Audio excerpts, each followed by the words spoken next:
जय गोपीनाथ जी की। दोस्तों, आज हम बात करते हैं महाराणा प्रताप और आमेर के राजा मान सिंह के बारे में।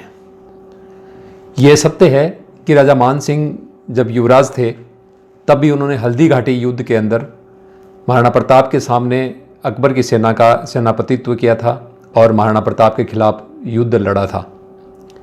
लेकिन इस युद्ध के बावजूद क्या दोनों मेवाड़ और जो आमेर राजघराने हैं, क्या दोनों राजघरानों के मध्य जो संबंध थे वो क्या बहुत ज़्यादा कटु हो गए थे? यदि ऐसा होता, बेशक राजा मान सिंह ने यहाँ पे महाराणा प्रताप के सामने हल्दी घाटी में युद्ध लड़ा हो, लेकिन यह भी सत्य है कि जब महाराणा प्रताप का घोड़ा घायल हो गया और वो चेतक के ऊपर, घायल चेतक के ऊपर वहाँ से जब पलायन कर रहे थे युद्ध से, तब मान सिंह ने महाराणा प्रताप का पीछा करने की किसी को अनुमति नहीं दी और महाराणा प्रताप का पीछा नहीं किया। उस काल में जब भी कोई सेना युद्ध करती थी तो एक सिस्टम सा था, मतलब एक रिवाज था कि जीतने वाली सेना वहाँ पे लूटपाट करती थी। लेकिन मान सिंह ने मेवाड़ के अंदर कोई लूटपाट नहीं करने दी, कोई भी नगर को तहस नहस नहीं करने दिया। तो ये चीज़ें जाहिर करती है कि कहीं न कहीं मान सिंह के मन में महाराणा प्रताप के प्रति सहानुभूति थी।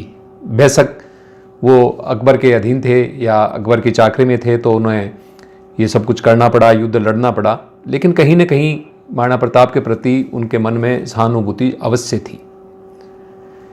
अक्सर जो इतिहासकार हैं, इतिहासकारों की हम बात करें तो महाराणा प्रताप के और मान सिंह के मध्य जो भोजन का विवाद हुआ था उसको इतिहासकार डॉक्टर रघुवीर सिंह जी सिरे से नकारते हैं, लेकिन बहुत से इतिहासकार जो है उसको मानते हैं।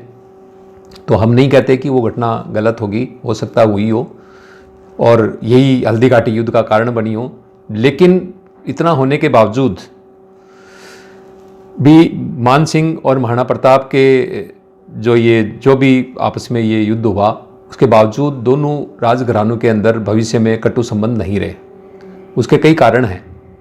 दरअसल भोजन विवाद के अलावा भी लोग ये मानते हैं और अक्सर आज भी इतिहासकार लिखते हैं और लोगों का जो विश्लेषण होता है वो ये है कि भाई अकबर के साथ में आमेर वालों ने जो वैवाहिक रिश्ते किए उससे महाराणा प्रताप खफा थे और उनको वो इसी चक्कर में उन्होंने भोजन नहीं किया।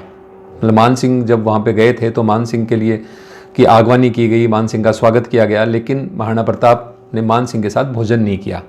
उसका ज़्यादातर इतिहास एक ही कारण बताते हैं कि आमेर वालों का जो वैवाहिक संबंध थे मुगलों के साथ में, उसके बारे में।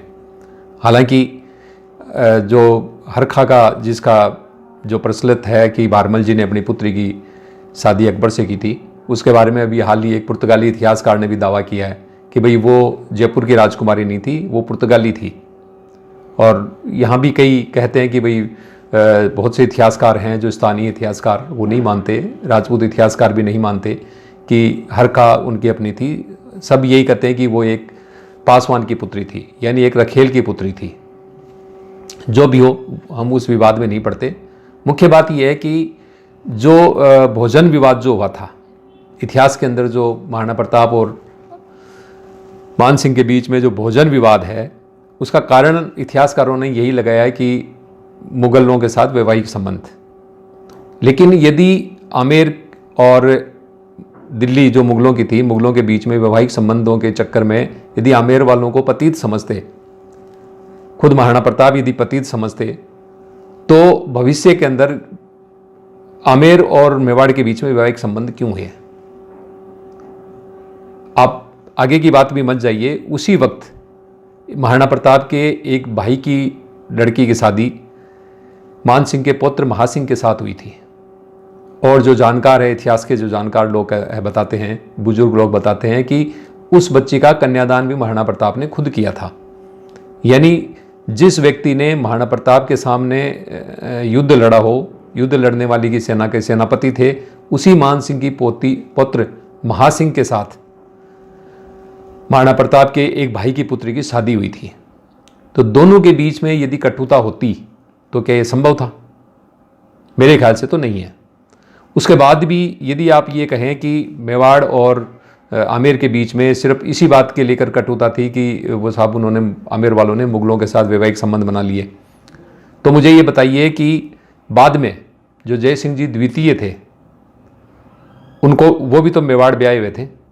मेवाड़ के महाराणा अमर सिंह द्वितीय की पुत्री के साथ जय सिंह द्वितीय की शादी हुई थी, तो फिर ये शादी क्यों होती? सिसोदिया घरानों के अंदर एक बनेड़ा की राजकुमारी भी जयपुर ब्याई गई थी। तो यदि ये इस तरह के इस युद्ध के बाद भी यदि कटु संबंध होते, तो मुझे नहीं लगता कि वैवाहिक संबंध होते। फिर भी ये वैवाहिक संबंध भी वे राजनीतिक संबंध भी थे। जाहिर है दोनों परिवारों के बीच में हल्दी घाटी युद्ध के बाद भी ऐसी कोई कटुता नहीं थी। यदि कटुता होती तो ये जो बाद में जो आमेर और मेवाड़ के बीच में जो वैवाहिक संबंध हुए हैं, ये नहीं होते। धन्यवाद।